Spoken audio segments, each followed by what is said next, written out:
सोचता हूँ कि किसी से कुछ कहूँ, फिर सोचता हूँ किससे कहूँ। सोचता हूँ कि किसी से कुछ कहूँ, लेकिन फिर सोचता हूँ कि किससे कहूँ। लेकिन अल्टीमेटली मैंने यही सोचा है कि चलो आप सभी से कह देता हूँ। कहना मुझे ये है, ये सौभाग्य है इस करनाल नगर का कि यहाँ पर 3 या 4 सक्रिय साहित्यिक मंच हैं। लेकिन ये भी सच है कि विगत कई वर्षों से वो एक ही करवट पर लेटे हुए थे। और ये भी सच है कि हमारे छोटे भाई के आने के बाद इन सभी मंचों ने करवट को बदलना शुरू कर दिया। ये सच है कि बहुत ही शिथिल हमारे मंच हुआ करते थे विगत दिनों में, विगत सालों में। लेकिन इनके आने के बाद एक सक्रियता आई है, नई जान आई है, नई उमंग आई है। उसके लिए आप सभी हमारे भाई को तालियों से उनका स्वागत करेंगे और उनको बधाई भी देना चाहेंगे, क्योंकि निश्चित ही ये इनकी तरफ से की गई मेहनत है, इनकी तरफ से किया गया भागीरथी प्रयास जिसे बोलते हैं वो है। और ऐसे ही प्रयास के लिए पंजाबी में किसी ने कहा है कि आज आवे जां कल आवेगा, आज आवे जां कल आवेगा, आकर साडे वाल आवेगा। आज आवे जां कल आवेगा, अगर साडे वाल आवेगा। और रात जिगर दी प्यास सजना, रात जिगर दी प्यास सजना, फिर बूटे दे फल आवेगा। हमेशा फल उसी बूटे पर आता है, उसी पौधे पर आता है जिसे हम अपने जिगर से अपना पसीना और लहू पिलाते हैं, उसी से हमें फल प्राप्त होता है। और निश्चित ही हम इस छोटे भाई को अपनी ओर से आशीष देना चाहेंगे, शुभकामनाएं देना चाहेंगे कि वो आइंदा भी इस प्रकार अपने प्रयास में लगे रहें, क्योंकि निश्चित ही साहित्यिक जगत को जागरूकता प्राप्त हुई है करनाल में। और कहूँगा, उन्हें मेरा हाल सी पूछा, उन्हें मेरा हाल सी पूछा, मैं दस्या चंगा है, दस्या चंगा है। चंगा भावे नहीं सी दसना पड़ता सी। उन्हें मेरा हाल सी पूछा, मैं दस्या चंगा है, चंगा भावे नहीं सी दसना पड़ता सी। उन्हें बावां गल विच पा के कसियां सी, फिर मैं भी कसियां, मेरा भी कसना पड़ता सी। कसियां मेरा भी कसना पड़ता सी।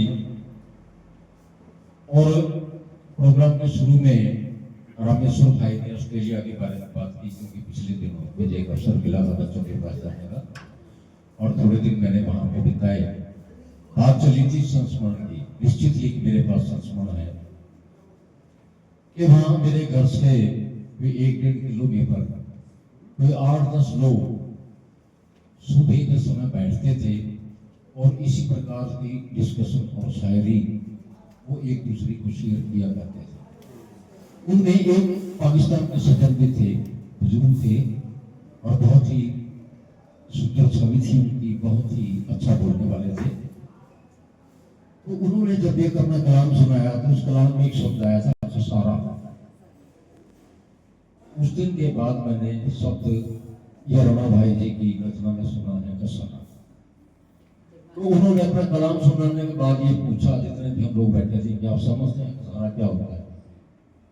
मेरी तरफ भी उन्होंने इशारा किया। और उनके अलावा सभी इंडियन थे, कोई पंजाब से था, कोई दिल्ली से था, कोई हिमाचल से था, 8-10 के करीब लोग आते थे, हुआ करते थे।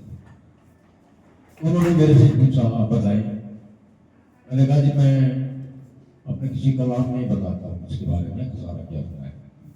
तो मैंने थोड़ी देर के बाद एक कलाम पढ़ा, जिसे सुनकर निश्चित ही बहुत खुश हुए। और वो कलाम था कि सौदे में मोहब्बत के खसारा हो नहीं सकता। कि सौदे में मोहब्बत के खसारा हो भी सकता है और मुसलसल फायदा इसमें हमारा हो भी सकता है। कि सौदे में मोहब्बत के खसारा हो भी सकता है और मुसलसल फायदा इसमें हमारा हो भी सकता है। हिदायत सब मोहब्बत में सुलह भी और लड़ाई भी। हिदायत सब मोहब्बत में सुलह भी और लड़ाई भी। उसे दिल से कहो अपना तुम्हारा हो भी सकता है। उसे दिल से कहो अपना तुम्हारा हो भी सकता है और हो भी सकता है मुकद्दर ही पलट जाए। ठीक साहब, ये हो भी सकता है कि मुकद्दर ही पलट जाए। तेरे महबूब का तुझको नजारा हो भी सकता है और जो हो गया वो फिर ना होगा, इसकी क्या गारंटी है? ऐसा जो हो गया वो फिर ना होगा, इसकी क्या गारंटी है? हुआ एक मर्तबा जो भी दोबारा हो भी सकता है। तो निश्चित ही ये मेरे लिए बहुत ही याद रखने योग्य संस्मरण है कि वो मशवरा किस काम का? काम न आए अगर किसी के, वो मशवरा किस काम का? और वो शख्स हो चाहे जैसा भी और हो सिर्फ इस काम का। काम न आए अगर किसके मशवरा किस काम का, वो शख्स हो चाहे जैसा भी और सिर्फ इस काम का। और जिंदगी का कर्ब सहना खूब आना चाहिए। इस जिंदगी का कर्ब, तकलीफें, कष्ट, दुख, इस जिंदगी का कर्ब सहना खूब आना चाहिए। और जिंदा दिल हो इतना सा कोई अधमरा किसका। और देखे आओ न ताओ कभी जो लब पे आया कह डाला। डॉक्टर साहब ने हिदायत दी थी, थोड़ा सा हिंट दिया था, थोड़ा सा इशारा भी किया था कि लब पे आए, देखे आओ न ताओ कभी जो लब पे आए कह डाले। और तीखा हो या तल्ख लेकिन तिरमरा किस काम का? तीखा हो या तल्ख लेकिन तिरमरा किस काम का? लेकिन किंतु और परंतु सब बेकार की बात है। लेकिन किंतु और परंतु सब बेकार की बातें हैं। और जिसका कुछ मतलब ही नहीं वो तज़किरा किसका? वाह। जिसका कुछ मतलब ही नहीं वो तज़किरा किस काम का? और अच्छा नहीं ये शौक मगर उतरो तो खुल कर ही उतरो। कि अच्छा नहीं ये शौक मगर उतरो तो खुल कर ही उतरो। इश्क जो करिए तब कर वरना जरा मरा किसका?